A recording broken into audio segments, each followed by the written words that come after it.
In the deserts of Arabia, an insurgency war was raging years before I got to France. Tribes of Bedouin.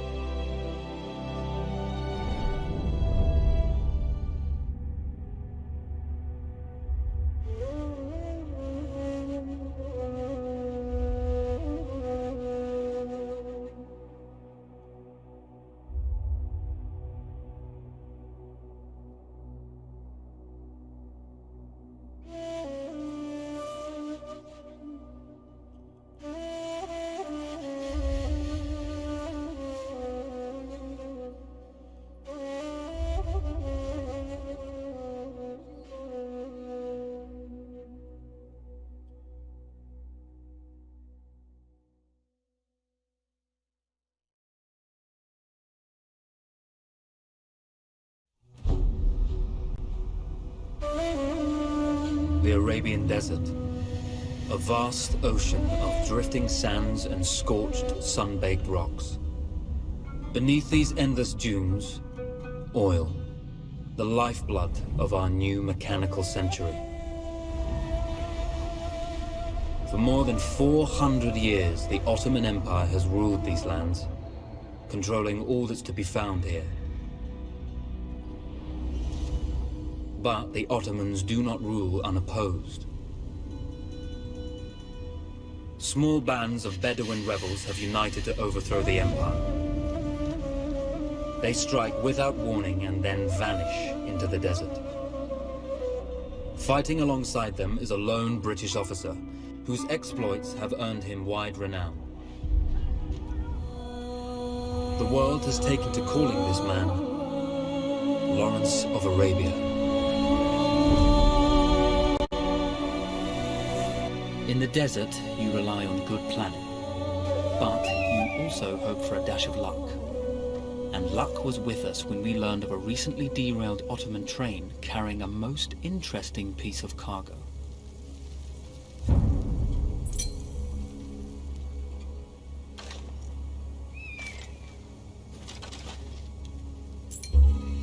A small patrol had joined the Ottomans who survived the crash. Together, they guarded the wreckage and waited for reinforcements.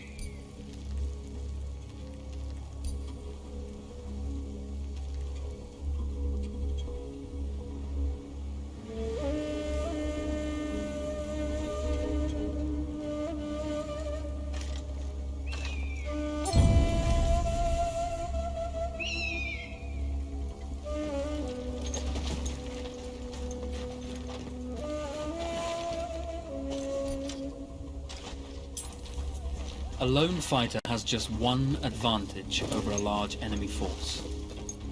A lone fighter can move unseen.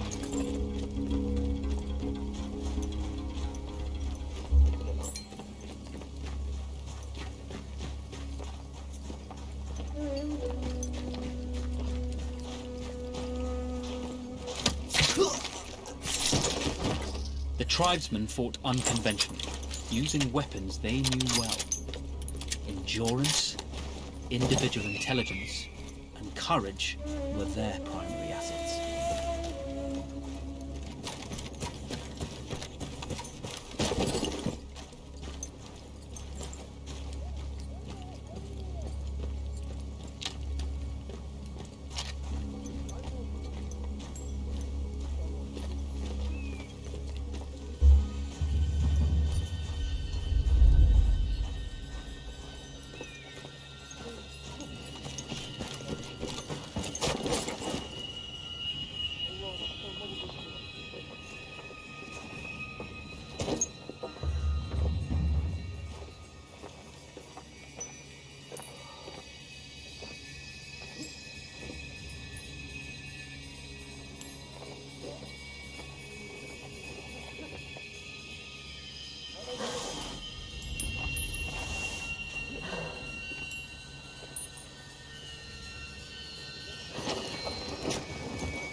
When your enemy has better weapons and better equipment than you, steal from your enemy.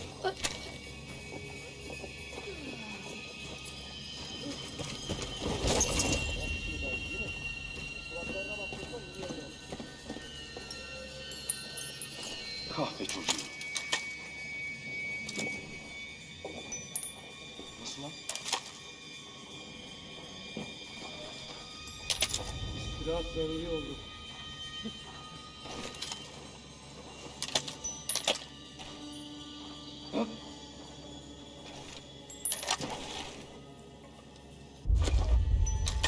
Kahpenin doğurdu.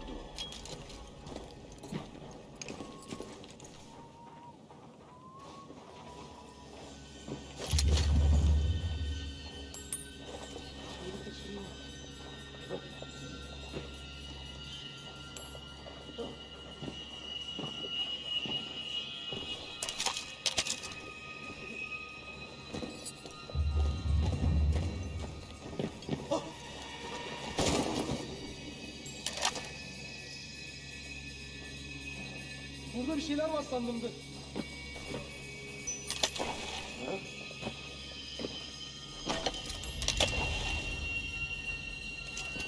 Vallahi billahi bir şey çıkıyor.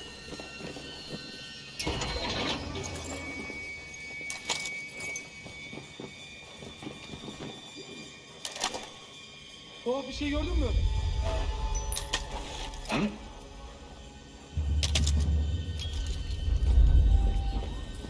Ulan bütün hudutlara çekeceksin bir duvar. Sonra hiç böyle uğraşmayacaksın.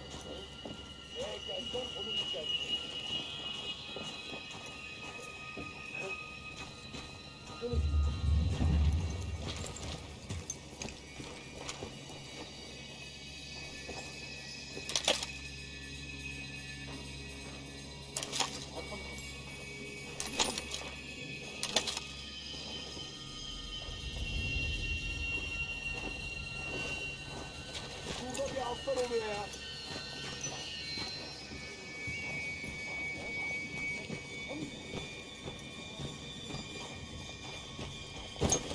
Ne?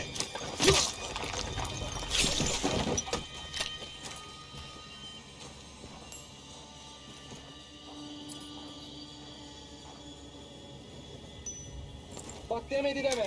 Bu yüzbaşı benim başımı yakacak. Ne yaptıysa There's a bak. world of difference between seeing something and having it in your own two hands.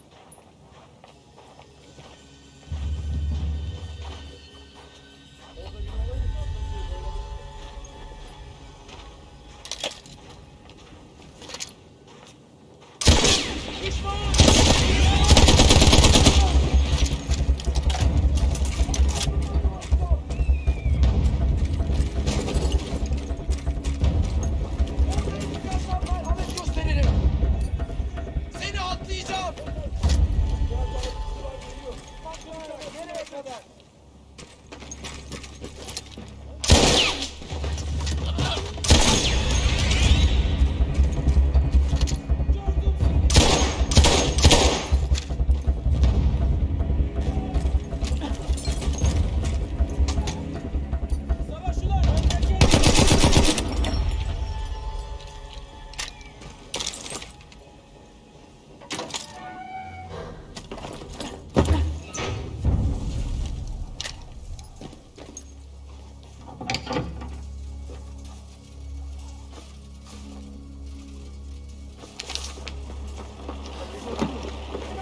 Savaşçılar, Vaziyetini bozma. Tamam.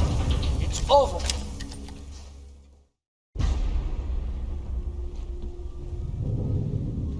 Well, you did not think we would be fast enough to catch you here, did you? Lawrence of Arabia.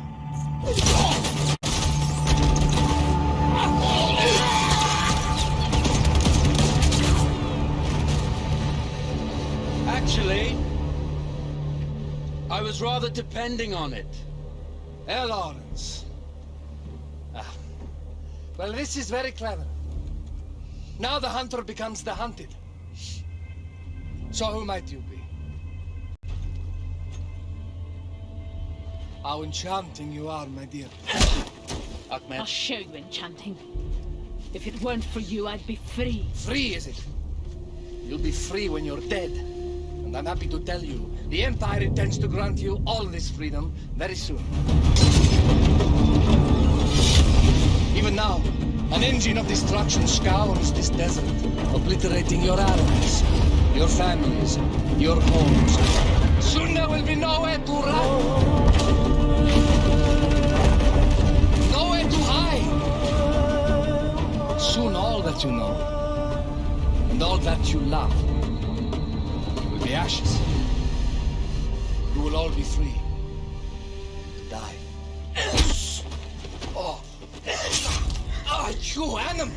Zara!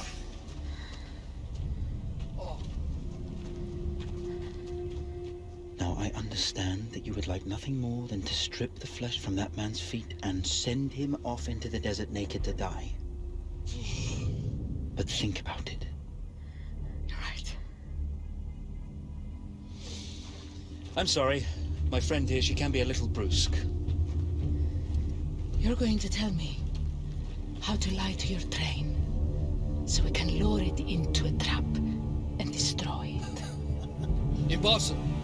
To even begin to talk to that train, you would need an entire book of communication codes. Oh, like this one, you mean? You can never stop the progress of machines. One day, the whole world will take your lands and the precious black gold beneath its sands. We shall see, my friend.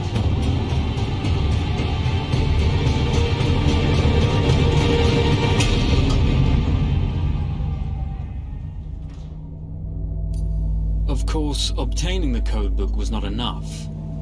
To destroy this Iron Dragon, this Canavar, as the Ottomans had named it, we had to send it 3 encrypted messages telling it to stand down. There were Ottoman outposts scattered along the railroad tracks. The commanders there carried high-priority message capsules. We had to use those to send our orders. Infiltrating the village wouldn't be easy. A full detachment of Ottoman soldiers had occupied it. The Ottomans had chosen an isolated location for their desert outpost. It seemed lightly defended. It was also well stocked with arms and equipment. The ancient ruins were all that remained of a civilization now lost to time. The Ottoman Empire brought in the modern world with a host of armored vehicles and field guns. 3 commanders to eliminate, 3 personal message capsules to be stolen, and then sent with our false orders. How Zara tackled this dangerous and audacious mission was up to her. The Bedouin treasured their horses, and in return, those animals granted their riders unparalleled speed and mobility.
A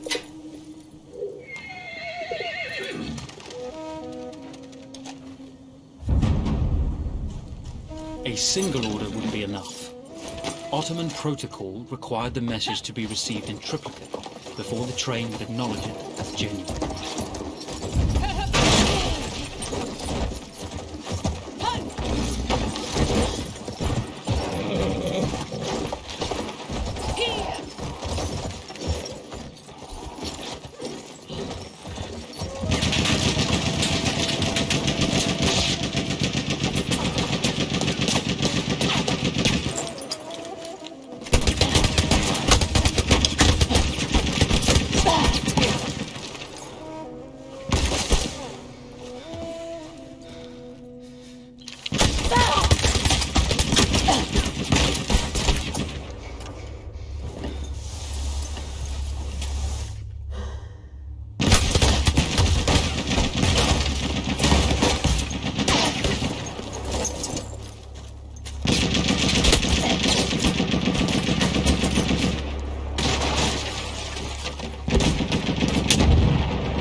We were putting a great deal of trust in Zara's capabilities, but I had complete confidence that she would carry the day.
see, the message had already been sent, my dear. Not the message you would have wanted. Lawrence was such a good host. It almost seemed rude to escape. I made sure to note the location of Lawrence's camp, of course. Which means the train knows too. Twice, you told that train everything was clear. But I told it exactly where to attack.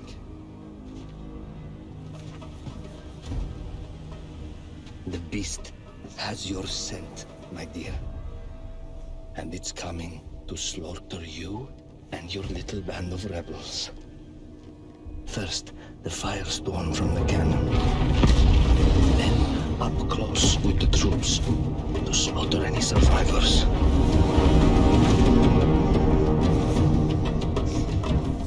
The legend of Lawrence of Arabia dies tonight.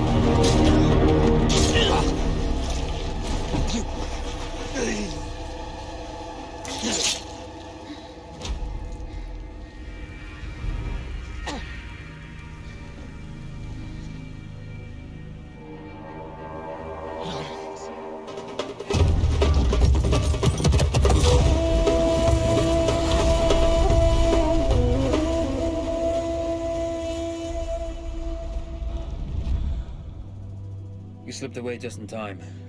Tilkitchi was a fool to think we'd ever stay after he escaped. The carnival won't stop hunting us. No, it won't. Let me think. The train's coming a long way. So it'll have to stop to take on water. That's where we strike. Agreed. I'll deal with any sentries, then rig explosives on the track. Yes, and I'll rally our fighters. When I blow the lines, the train will be trapped. So when you hear the blast, you need to attack them with everything you have. It's good. But you know that there's a chance the men may not come. You may set off those explosives and find you're out there all alone. You know that. I guess I won't know either way until I set it off.